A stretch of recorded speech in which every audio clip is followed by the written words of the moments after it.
আসসালামু আলাইকুম। ইতিমধ্যে আপনারা হয়তো একটা খবর জানতে পেরেছেন, সোশ্যাল মিডিয়ার মধ্যে এটা বেশ সাড়া ফেলেছে যে পশ্চিমবঙ্গে একটা মেয়েকে ধর্ষণ করা হয়েছে, ধর্ষণ করে তাকে হত্যা করা হয়েছে। মেয়েটা পেশায় ছিল একজন ডাক্তার এবং একজন স্টুডেন্টও।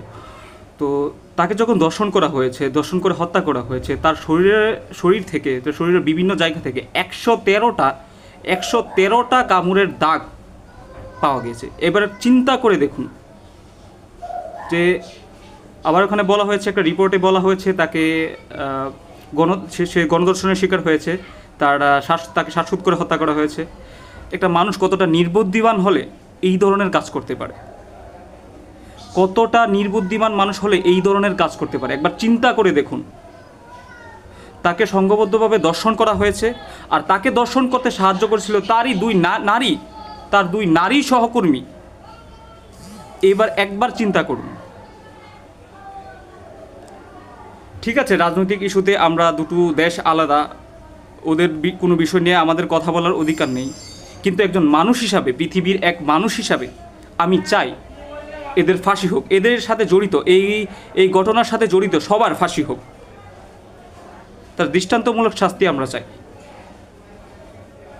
আপনারা জানেন যে অল্প কিছুদিন আগে আমাদের দেশ স্বাধীন হয়েছে। ছাত্র আন্দোলনের সময় এই পশ্চিমবঙ্গের মানুষেরাই আমাদের মনোবল তৈরি করেছে, তারাও আমাদের জন্য মিছিল করেছে, তারাও আমাদের জন্য পুলিশের সাথে ঝামেলা জড়িয়েছে। তো তারপরও রাজনৈতিক বিষয় থেকে আমরা দুটো দেশে একে অপরের সাথে ভিন্ন মতামত পোষণ করছি, ডাজ নট ম্যাটার।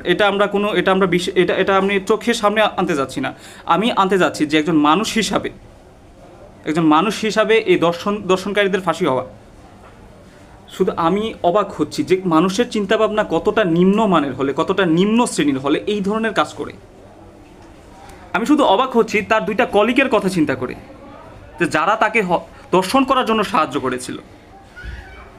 আমার হাত কাঁপছে এই ঘটনাটা আমি জানার পর। আমি অনেকক্ষণ আগেও আমি শুনেছিলাম, বা দু একদিন আগে আমি শুনেছিলাম যে তাকে দর্শন করে হত্যা করা হয়েছে, কিন্তু তাকে যে এতটা নৃশংসভাবে, এতটা অমানবিকভাবে হত্যা করা হয়েছে তাটা আমার জানা ছিল না। আমি কিছুক্ষণ আগে জানলাম, জানার পর সত্যি আমার অন্যরকম একটা অনুভূতি তৈরি হচ্ছে।